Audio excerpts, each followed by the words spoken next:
नमस्कार, अधिकार एक्सप्रेस में आप सभी का स्वागत है। मैं हूं वीरेंद्र द्विवेदी। विधानसभा चुनाव की घोषणा होते ही जम्मू एवं कश्मीर में चुनावी सरगर्मियां तेज हो गई हैं। प्रदेश में लगभग 10 वर्ष के बाद होने जा रहे विधानसभा चुनाव में राजनीतिक दल कोई कोर कसर छोड़ना नहीं चाहते। सभी दलों ने राज्य की सत्ता पर कब्जा करने के लिए शहमात का खेल शुरू कर दिया है। यद्यपि 2019 में अनुच्छेद यानी धारा 370 के हटने के बाद जम्मू कश्मीर की परिस्थितियां बदली हैं, समीकरण बदले हैं, नारे बदले हैं, माहौल यानी वातावरण में भी बदलाव आया है तथा नए नए दल भी अस्तित्व में आए हैं। लेकिन कश्मीर केंद्रित नेशनल कॉन्फ्रेंस तथा पीडीपी जैसी पार्टियों का एजेंडा नहीं बदला है। आज भी उनके लिए घाटी में अनुच्छेद 370 तथा पूर्ण राज्य के दर्जे की बहाली चुनाव का मुख्य मुद्दा है। वहीं भाजपा अनुच्छेद 370 हटने के बाद राज्य में हुए विकास तथा नेशनल कॉन्फ्रेंस एवं पीडीपी की परिवारवादी राजनीति को मुद्दा बनाकर चुनावी अखाड़े में ताल ठोक रही है। चलिए अब हम आपको विस्तार से बताते हैं कि जम्मू एवं कश्मीर में चुनाव कब है, राजनीतिक दलों की स्थिति क्या है तथा वह किन मुद्दों को केंद्र में रखकर एक दूसरे को मात देने की रणनीति में जुटे हुए हैं। चुनाव आयोग की घोषणा के अनुसार 15 अगस्त 2024 को जम्मू कश्मीर विधानसभा की 90 सीटों पर 3 चरणों में 18 एवं 25 सितंबर तथा 1 अक्टूबर को मतदान होगा। चुनाव आयोग का कहना है कि जम्मू एवं कश्मीर में 11,338 मतदान केंद्र हैं तथा 87,09,000 मतदाता हैं। कुल मतदाताओं में 44,46,000 पुरुष तथा 42,62,000 महिलाएं मतदाता हैं। इनमें से 3,71,000 मतदाता पहली बार मतदान करेंगे। पहली बार चुनाव आयोग ने अनुसूचित जाति कोटे के लिए 9 सीटों को सुरक्षित किया है, जिनमें 6 सीटें जम्मू तथा 3 सीटें कश्मीर के लिए हैं, जबकि कश्मीरी पंडितों के लिए 2 सीटें आरक्षित की गई हैं। आपको बता दें कि इससे पहले 2015 में जम्मू कश्मीर में 87 सीटों पर विधानसभा चुनाव के लिए मतदान हुए थे। कश्मीर घाटी में मतदान का प्रतिशत 65% दर्ज किया गया था, लेकिन किसी भी दल को पूर्ण बहुमत नहीं मिला था। बीजेपी को 25 सीटों के साथ 23% मत मिले थे, वहीं पीडीपी ने 28 सीटों के साथ 22% मत प्राप्त किया था, जबकि नेशनल कॉन्फ्रेंस को 15 तथा कांग्रेस को 12 सीटें ही मिली थी। जिसके बाद 2 बड़े दलों बीजेपी पीडीपी ने मुफ्ती मोहम्मद सईद के नेतृत्व में गठबंधन की सरकार बनाई थी। हालांकि 2018 में मुफ्ती मोहम्मद सईद के निधन के बाद उनके स्थान पर महबूबा मुफ्ती जम्मू कश्मीर की पहली महिला मुख्यमंत्री बनी, लेकिन ये बेमेल मित्रता अधिक दिन नहीं चली। जून 2018 में भाजपा ने पीडीपी से अपना गठबंधन समाप्त कर दिया और सरकार गिर गई। वहीं सन 2019 में जब अनुच्छेद 370 हटा तथा लद्दाख अलग केंद्र शासित प्रदेश बना, तो मार्च 2020 में गठित परिसीमन आयोग ने सीटों का पुनर्गठन किया।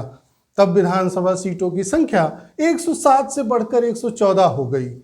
6 सीटें जम्मू तथा 1 सीट कश्मीर संभाग में बढ़ी, जबकि पीओके यानी पाक अधिकृत कश्मीर यानी जो हिस्सा पाकिस्तान के कब्जे में है, उसकी 24 सीटें पहले की तरह बनाई रखी गई।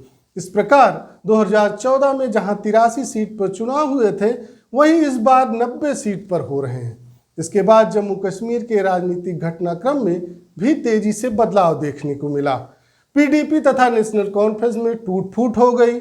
जम्मू कश्मीर अपनी पार्टी, डेमोक्रेटिक प्रोग्रेसिव आज़ाद पार्टी जैसी कुछ पार्टियां अस्तित्व में आई। अलगाववादियों का भी चेहरा बदला, लोकतंत्र के प्रति उनकी आस्था बढ़ी तथा वह मतदान प्रक्रिया का हिस्सा बने। पहली बार लोकसभा चुनाव के दौरान न तो कोई बहिष्कार की कॉल आई, न कोई हिंसा की घटनाएं हुई। अब चलिए जानते हैं कि जम्मू कश्मीर में चुनाव में ताल ठोक रही राजनीतिक पार्टियों का एजेंडा क्या है।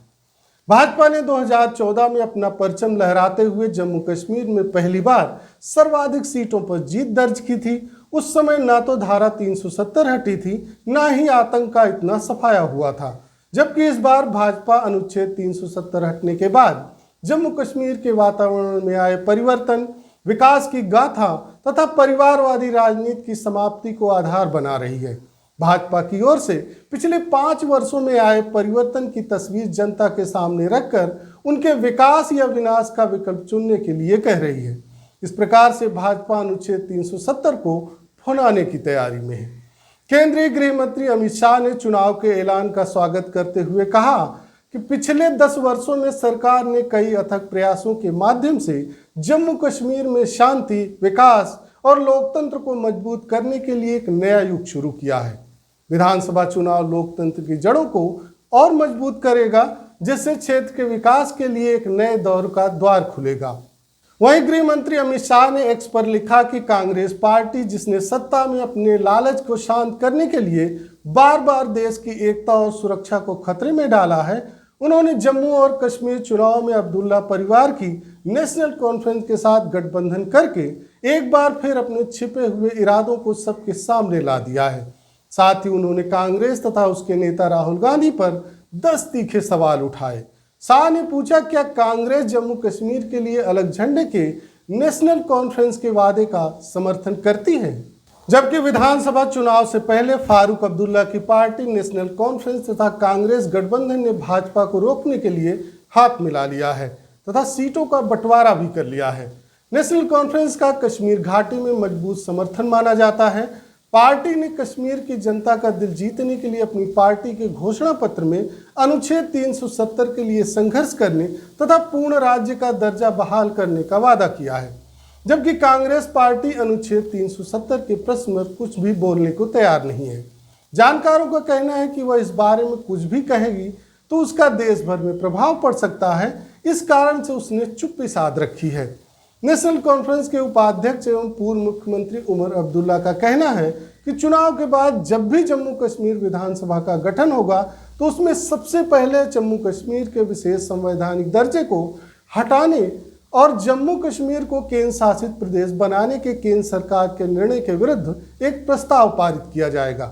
जबकि जुलाई 2020 में उमर ने कहा था कि जब तक जम्मू कश्मीर को राज्य का दर्जा नहीं मिलता तो मैं विधानसभा चुनाव नहीं लड़ूंगा। जहां तक पूर्व मुख्यमंत्री महबूबा मुफ्ती की पीपुल्स डेमोक्रेटिक पार्टी यानी पीडीपी का प्रश्न है, तो उसका आतंक से ग्रस्त रहे क्षेत्रों में काफी वर्चस्व रहा है। शोपियां, अनंतनाग, कुलगांव, त्राल, बड़गांव तथा इससे सटे क्षेत्रों में यह पार्टी हर चुनाव में बढ़त बनाती है। इसलिए महबूबा मुफ्ती ने अपने घोषणा पत्र में अनुच्छेद 370 तथा 35 को बहाल करने, भारत एवं पाकिस्तान के बीच कूटनीतिक वार्ता शुरू करने तथा घाटी में कश्मीरी पंडितों की सम्मानजनक वापसी सुनिश्चित करने के प्रयासों का वादा किया है। लेकिन इस बार महबूबा मुफ्ती विधानसभा चुनाव नहीं लड़ने जा रही हैं। उनका कहना है कि वह जम्मू कश्मीर विधानसभा चुनाव नहीं लड़ेंगी। उन्होंने कहा कि यदि वह मुख्यमंत्री बन भी गई तो भी वह केंद्र शासित प्रदेश में अपनी पार्टी का एजेंडा पूरा नहीं कर पाएंगी। इसलिए अब उनकी विरासत को आगे बढ़ाने के लिए उनकी बेटी इल्तिजा चुनाव मैदान में है। अब देखना होगा आगे होता क्या है। वहीं यूएपीए एक्ट के तहत प्रतिबंधित संगठन जमाते इस्लामी भी कश्मीर घाटी में चुनाव से अपनी खोई राजनीतिक ताकत हासिल करने की कोशिश कर रहा है।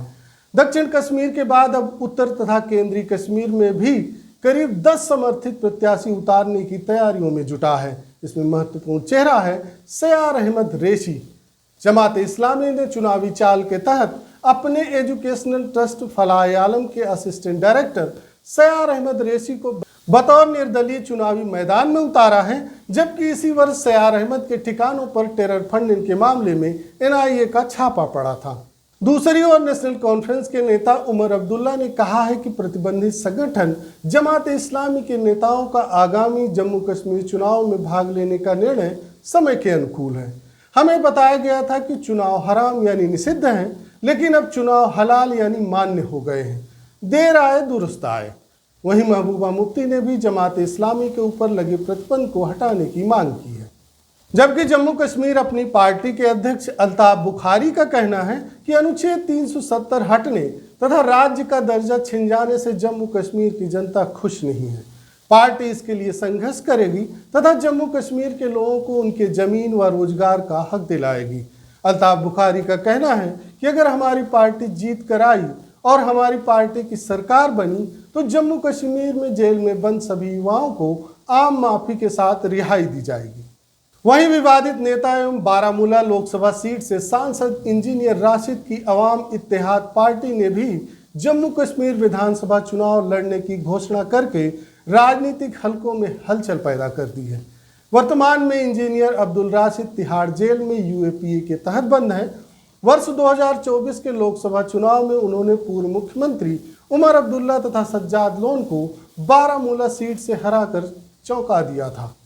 कांग्रेस, अब्दुल्ला की नेशनल कॉन्फ्रेंस तथा महबूबा मुफ्ती की पीडीपी के कई असंतुष्ट नेता अब अवामी इत्तेहाद पार्टी में हैं।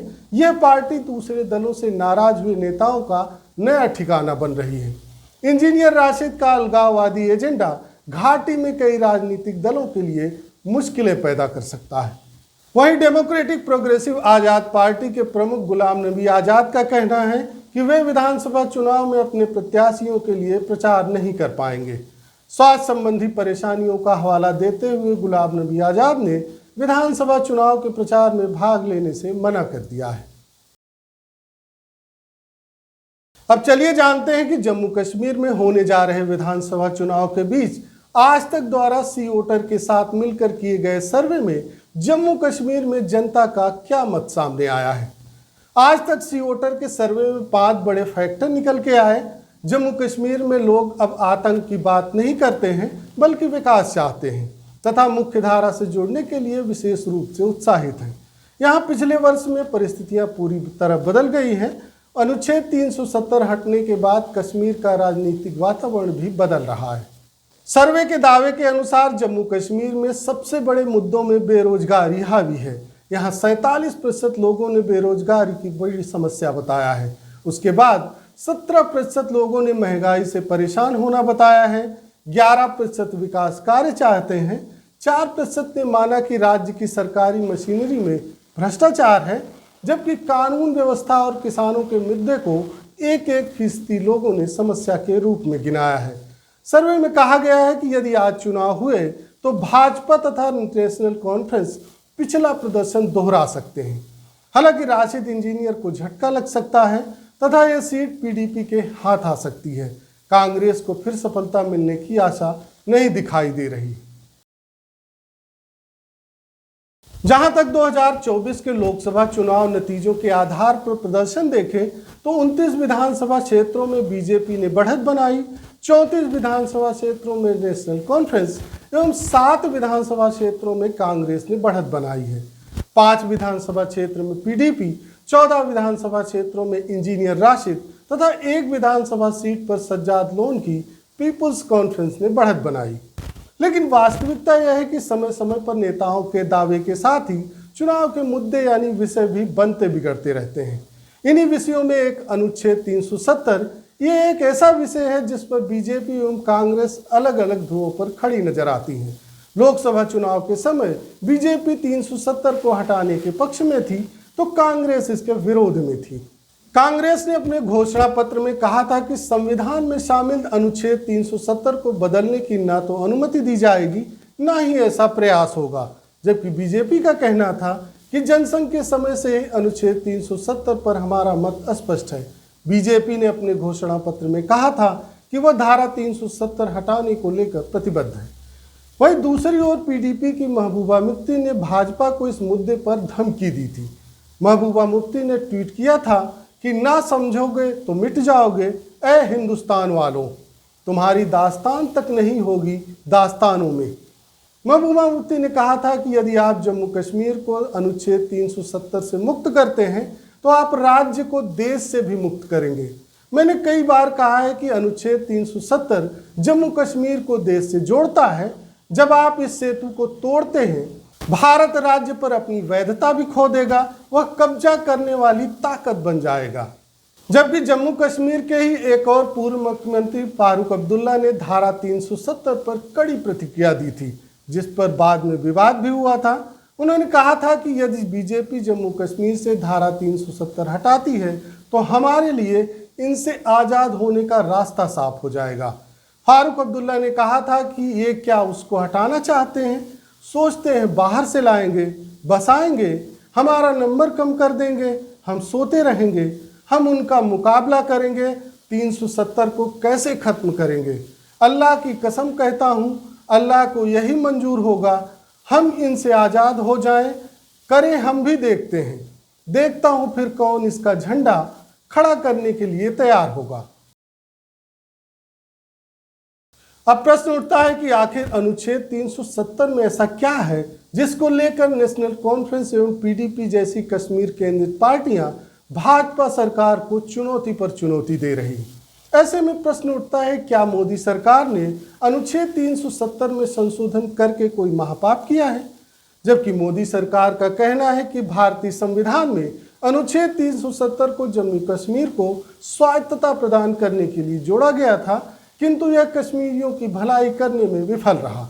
इसी के चलते कश्मीर लंबे समय से उग्रवाद एवं हिंसा से पीड़ित रहा तथा पाकिस्तान तथा चीन जैसे पड़ोसियों से भारत की सुरक्षा संबंधी चुनौतियां भी जटिल हो रही थीं। इसलिए 5 अगस्त 2019 को भारत सरकार ने अनुच्छेद 370 में संशोधन कर दिया। हालांकि इसे रद्द नहीं किया गया है। इस संशोधन के अंतर्गत अब जम्मू कश्मीर में अनुच्छेद 370 का केवल खंड 1 लागू है तथा शेष खंड को समाप्त कर दिया गया है। यद्यपि खंड 1 भी राष्ट्रपति द्वारा लागू किया गया था, इसलिए राष्ट्रपति द्वारा इसे भी हटाया जा सकता है। जम्मू कश्मीर राज्य को अब विशेषाधिकार नहीं है, जो अनुच्छेद 370 के रूप में भारतीय संविधान में जम्मू कश्मीर को स्वायत्तता प्रदान करने के लिए जोड़ा गया था। जम्मू कश्मीर 2 भागों में बांटकर लद्दाख एवं जम्मू कश्मीर केंद्र शासित प्रदेश बना दिया गया है। देश के अन्य राज्यों की तरह जम्मू कश्मीर विधानसभा का भी कार्यकाल 5 वर्ष कर दिया गया है, जबकि पहले जम्मू कश्मीर विधानसभा का कार्यकाल 6 वर्ष का था। जम्मू कश्मीर का अपना एक अलग संविधान था, जिसे समाप्त कर दिया गया है। अब जम्मू कश्मीर में भारत का संविधान लागू है। राष्ट्रपति के पास राज्य सरकार को बर्खास्त करने का अधिकार है, जबकि पहले जम्मू कश्मीर राज्य पर संविधान की धारा 356 लागू नहीं थी। जम्मू कश्मीर राज्य की दोहरी नागरिकता को समाप्त कर दिया गया है, यानी अब भारत एवं जम्मू कश्मीर की अलग अलग नागरिकता नहीं होगी, सभी भारत के नागरिक होंगे। जम्मू कश्मीर के अलग झंडे का अस्तित्व समाप्त कर दिया गया है। अब देश में एक राष्ट्र एक ध्वज यानी तिरंगा ही रहेगा। अनुच्छेद 360 यानी वित्तीय आपातकाल अब जम्मू कश्मीर राज्य में लागू है, जो पहले जम्मू कश्मीर में लागू नहीं था। भारतीय संविधान के नीति निर्देशक लागू होंगे, जो अनुच्छेद 370 के कारण जम्मू कश्मीर में लागू नहीं थे। अब देश के दूसरे राज्य के लोग भी जम्मू कश्मीर में जमीन खरीद सकते हैं तथा नौकरी समेत सभी सुविधाएं पा सकते हैं, जबकि पहले राज्य के अस्थायी निवासियों को ही यह अधिकार था। तथा जम्मू कश्मीर की आरटीआई व मानवाधिकार नियम के स्थान पर अब केंद्र सरकार के आरटीआई व मानवाधिकार नियम को लागू कर दिया गया है। इतना ही नहीं, केंद्र सरकार ने जम्मू कश्मीर के उपराज्यपाल की प्रशासनिक शक्तियां भी बढ़ा दी हैं। दिल्ली की तरह अब जम्मू कश्मीर में राज्य सरकार एलजी की मंजूरी के बिना अधिकारियों की पोस्टिंग तथा ट्रांसफर नहीं कर सकेगी। गृह मंत्रालय ने जम्मू कश्मीर पुनर्गठन अधिनियम 2019 की धारा 55 के तहत बदले हुए नियमों को नोटिफाई किया है, जिसमें उपराज्यपाल को अधिक शक्ति देने वाली धाराएं जोड़ी गई हैं। उपराज्यपाल के पास अब पुलिस, कानून व्यवस्था एवं अखिल भारतीय सेवा से जुड़े विषयों में अधिकार होंगे। वहीं सर्वोच्च न्यायालय ने भी मोदी सरकार के निर्णय पर मुहर लगा दी है। न्यायालय ने याचिका की सुनवाई करते हुए कहा कि धारा 370 हटाए जाने का निर्णय कोई गलत फैसला नहीं है, सरकार ऐसा कर सकती है। अब जहां तक अनुच्छेद 370 को हटाने को लेकर देश के लोगों की राय का प्रश्न है, तो अधिकतर लोगों का मानना है कि 370 को हटाने से जम्मू एवं कश्मीर के लोगों का भला हुआ है, जबकि कुछ लोग ऐसे भी हैं जो मानते हैं कि यह निर्णय जम्मू कश्मीर के लोगों के हित के विरुद्ध है। जो लोग अनुच्छेद 370 का समर्थन करते हैं, उनका कहना है कि 370 हटाने से जम्मू कश्मीर के लोगों का अधिकार छिन गया, क्योंकि अनुच्छेद 370 ने जम्मू एवं कश्मीर को अपना अलग संविधान, ध्वज यानी झंडा रखने की अनुमति दी थी। इसने राज्य को अपनी संस्कृति एवं पहचान को बनाए रखने में सहायता की। धारा 370 ने जम्मू एवं कश्मीर को कई विषयों में स्वायत्तता प्रदान की, जैसे कि शिक्षा, स्वास्थ्य एवं कानून व्यवस्था। इसने राज्य को अपनी आवश्यकताओं के अनुसार विकास करने में सहायता की, जबकि कुछ लोगों का यह भी मानना है कि अनुच्छेद 370 ने जम्मू एवं कश्मीर में अलगाववाद को रोकने में सहायता की। लेकिन काफ़ी संख्या में ऐसे भी लोग हैं जो मानते हैं कि अनुच्छेद 370 हटना बहुत आवश्यक था, क्योंकि इसने जम्मू एवं कश्मीर में अलगाववाद एवं आतंकवाद को बढ़ावा दिया। इसकी आड़ में अलगाववादी नेता पाकिस्तान के मोहरे बने हुए थे तथा इंसानियत, कश्मीरियत एवं जमहूरियत के नाम पर भारत में अराजकता एवं आतंक फैला रहे थे। अनुच्छेद 370 के कारण जम्मू एवं कश्मीर भारत से अलग थलग हो गया था।